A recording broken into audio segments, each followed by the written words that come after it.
आणि 7.7 GDP दाखवत आहेत. तुम्हाला इतकी बेशरमकी झाली, अमर्याद झाली असं. डिझेल पेट्रोलसाठी लोकांच्या रांगा आहेत, बेरोजगार रस्ते उतरला आहे, महागाईचा भडका उडाला आहे, देशातली सोनं विकलं जात आहे, रिझर्व्ह बँक खाली केली जात आहे. आणि अशा स्थितीमध्ये जे काही ॲग्रिकल्चर सेक्टरमध्ये फार मोठा गॅप निर्माण झालेला आहे. आणि विशेष म्हणजे एक्सपोर्ट इम्पोर्टमध्ये प्रचंड घट झाली आहे. आता कोणी सांगत असतील की 2014 मध्ये व्हिएतनाममध्ये तुलना केली आणि भारताची, तर भारताच्या आणि व्हिएतनामच्या तुलनेमध्ये तिथे 213 मिलियनची एक्सपोर्ट होत होतं, ते आता 400च्या पुढे गेलं, 213. आणि भारत 2014 मध्ये 330च्या आसपास होतं, ते 400च्या 410 ते 420 वर गेलं, म्हणजे 30% ग्रोथ झाली. तिकडे डबल ग्रोथ झाली. आणि अशा स्थितीमध्ये आपली पाठ थोपटून घेणं आणि देशाला उद्ध्वस्त करणं, आज जे काक्रोच जनता पार्टीनं आंदोलन उभं केलं किंवा तरुण एकवटले आहेत, त्यामुळं आता युवा शक्ती शांत बसणार नाही. हा तरुण आता रोजगारासाठी भटकणारा या देशाला उद्ध्वस्त होताना बघणार नाही. आणि त्यातून, या आंदोलनातून देशातील परिवर्तनाची सुरुवात होणार आहे आणि परिवर्तन होईल.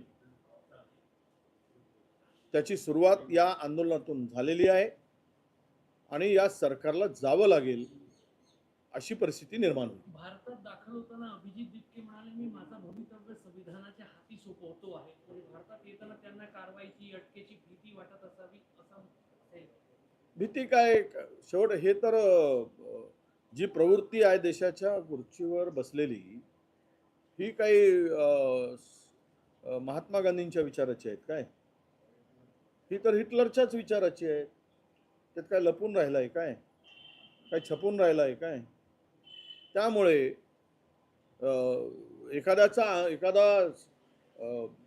सत्यासाठी लढतो आहे, सच्चाईसाठी रस्त्यावर येतो आहे, त्याला दाबण्याचं काम गेल्या 12-13 वर्षामध्ये सगळा देश बघतोय.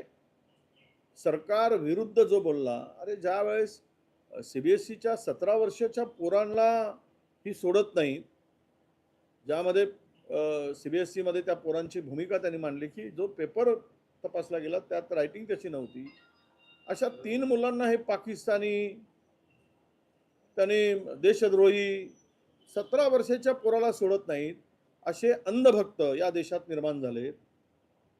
त्यामुळं स्वाभाविक आहे की त्या अभिजितला असं वाटणं. त्यामुळे तो संविधानाच्या दायऱ्यामध्ये, संविधानाच्या चौकटीमध्ये तो काम करतो आहे, हे त्याला दर्शवायचं आहे. ओबीसी प्रमाणे मराठा समाजाला सवलती दिल्या जाणार आहे, ओबीसी नेते म्हणून काय वाटतं? असं आहे, या सरकारची भूमिका ही कधीच ओबीसीच्या बाजूने राहिलेली नाही. महाराष्ट्र सरकारची मतं घेण्यापुरतं, म्हणजे गाईचं दूध काढण्यापुरतं वासराला गाईच्या स्तनाला लावणं आणि मग ओढून घेणं, मग दूध काढत बसणं, अशीच प्रवृत्ती या सरकारची आहे ओबीसीच्या बाबतीत. आता जर सर्वांनाच या सवलती दिल्या गेल्या आणि सर्वांना जर पुढे, म्हणजे त्यामध्ये हा स्पर्धेत कसा टिकू शकेल? बरं, लोकसंख्येचाही ओबीसीचा विचार केला नाही. जेवढे तुम्ही सारथीला देताय तेवढे आम्हाला देताय. या सवलती देत असताना देशातील ओबीसी 50%च्या वर आहे, मग तेवढी तरतूद करायला पाहिजे. बार्टी, सारथी, तार्टी याबरोबरच जर पैसे मिळत असतील तर इतक्या मोठ्या समूहाचा, समाजाचा कसा विकास होईल? परत त्यांना देण्याला आमचा विरोध नाही. तुम्ही SC ST प्रमाणे आम्हाला स्कॉलरशिपमध्ये 100% सवलती द्या ना. जे विलासरावांनी 50% सुरू केली होती 2004 मध्ये, विलासराव देशमुख साहेब मुख्यमंत्री असताना, तुम्ही आम्हाला 100% सवलती ओबीसीसाठी द्या, याच्यात भटक्या जमाती आहेत, भटक्या विमुक्त जमाती आहे आणि खूप गरीब समाज आहे आणि अशामध्ये ह्यांचा इतरांना सवलती देत असताना यांची अडचण होऊ नये, यांची कुचंबना होऊ नये, हा विचार केला गेला पाहिजे. महाविकास आघाडीवरती आरोप होत आहे, बिनविरोध आघाडी तुमची आहे, तुम्ही पराभूत होणारे उमेदवार सुद्धा उभे करू शकत नाही. शैलेश अग्रवाल उमेदवारांना अचानक मागे घेतलं. काँग्रेसकडे पराभूत होणारे उमेदवार सुद्धा तुम्ही आणू शकत नाही विधान परिषदेमध्ये.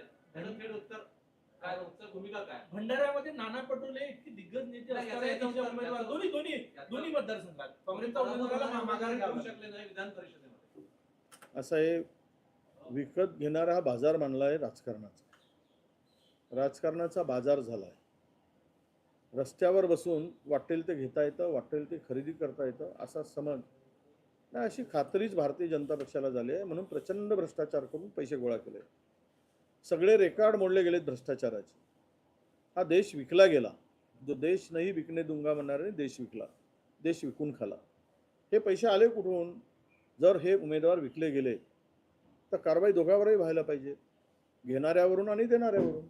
दोन्ही जबाबदार असतात, लाच घेणाराही असतो आणि लाच देणाराही असतो. जर विकले गेले त्यांची चौकशी व्हायला पाहिजे, एक गोष्ट. दुसरी गोष्ट अशी की जे उमेदवार उभे केले ते जर त्यांना एकतर उमेदवारच उभे व्हायला तयार नाहीत, कारण या प्रचंड शक्तीपुढे 10-10 लाख 15-15 लाखाचं जर मार्केट ओपन झाला तर कोण हिंमत करेल? शेवट कोणी ही निवडणूक म्हणजे, आता काल सुधीर मुनगंटीवारांनी स्पष्टच भूमिका मांडली भारतीय जनता पक्षाच्या नेत्यांनी. ते तर हेच म्हणले की या निवडणुकीमध्ये जे काही चालतं त्यामुळे या निवडणुकाच होऊ नयेत विधान परिषदेच्या. इथे जो नगरसेवक निवडून येतो तो कोणाचाच नसतो, तो फक्त या विधान परिषदेमध्ये कोण देईल याच भूमिकेत असतो. हे आता अनेक ठिकाणी दिसून आलेलं आहे. काही प्रामाणिक आहेत, 25-30% असतील, पण 70% लोक विकले जातात. पुन्हा आरोप करतोय. 30% इमानदार आणि 70% बेईमान असतात पैशासाठी. आणि पैसे सहज किती मिळावेत? 5 लाख 10 लाख 15 लाख. अरे काय धंदा करून ठेवलाय राजकारणाचा? याचा विचार कोणी मानणार आहे की नाही? आम्हालाच प्रश्न विचारणार. हे पैसे आले कुठून? कुठल्या याच्यातून आले? काय सोर्स? आता आम्ही उमेदवार उभे केले, ते विकले गेले. अनेक वेळा यापूर्वी निवडणुका अनपोच झाल्यात, नाही झाल्या असं नाही. पण आता उमेदवार बिना आपल्याच लोकांनी आपल्याच माणसाकडून पैसे मागत असतील, ज्या त्या पक्षाच्या, काय भारतीय जनता पक्षाच्या लोकांनी पैसे नाही मागितलेत, त्याही नगरसेवकांनी पैसे मागितले, तर देणार कुठून? हा धंदा झालेला आहे. म्हणजे मला असं वाटतं की विधान परिषदेतलं राजकारण वेश्येला लाजवेल इतक्या खालच्या स्तरावरचं झालेलं आहे. शैलेश अग्रवाल यांनी जेव्हा उमेदवारी परत घेतली त्यांनी असं काँग्रेस पक्षातील काही लोकांनी दगाबाजी केली चंद्रपूरमध्ये, असा त्यांचा रोग होता बोलण्याचा. काँग्रेसच्याच नेत्यांनी काही लोकांना पैसे दिले आणि सांगितलं की मी जिथे म्हणेल तिथेच मतदान करायचं. नाही, हे मी ऐकलं आहे की काही नगरसेवकांना 5-5 लाख रुपये एका काँग्रेसच्या नेत्यांनी दिलेत असं मी ऐकलं आहे, पण माझ्यापाशी त्याच्या संदर्भात नाही. मला माझाच नगरसेवक येऊन सांगितलं की ते पैसे आम्हाला 5-5 लाख रुपये, मी सांगेल त्यावेळेस त्यांनाच मतदान करा, हे ठेवा. हे पैसे कुठून आलेत, कुणाचे होते, कशाच्यामुळे मिळालेत, हे काही त्यांनी फोड करून सांगितलं नाही. पण जवळपास चंद्रपूर जिल्ह्यामध्ये एक 40-45 लोकांना काँग्रेसच्या एका नेत्यांनी 5-5 लाख रुपये वाटल्याची चर्चा ही जोरात चंद्रपुरामध्ये होती. काही पत्रकारांनी मला विचारली.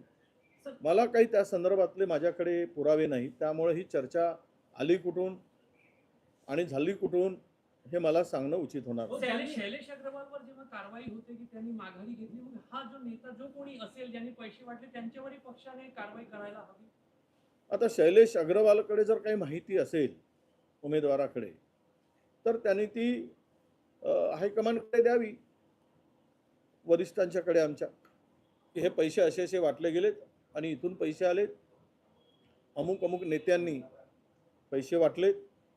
त्यांच्याकडे माहिती असेल तर हायकमांडला कळवली तर बरं होईल.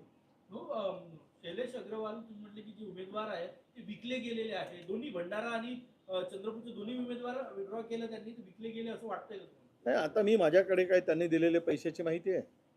मी काय साक्षीदार आहे? पैसे मोजताना मी होतो, पैसे देताना मी होतो. आता हे जर ज्या वेळेस अशी परिस्थिती निर्माण होते तर त्यावेळेस लोकांना स्वाभाविक वाटतं की हे विकले गेले. मी काय म्हणू, जर आता जो प्रश्न तुम्ही केला की आमच्याच एका नेत्यांनी 5-5 लाख रुपये दिल्याची माहिती चर्चा जोरात होती, त्यामुळे पुढचा उमेदवार घाबरेल, घाबरणारच, स्वाभाविक आहे. त्याच्यातूनही त्याला अनसेक्युर्ड वाटलं असेल. पण आता मी या सगळ्या प्रश्नाचं उत्तर माझ्याकडे कुठलाही पुरावा नसताना मी देणं हे उचित नाही.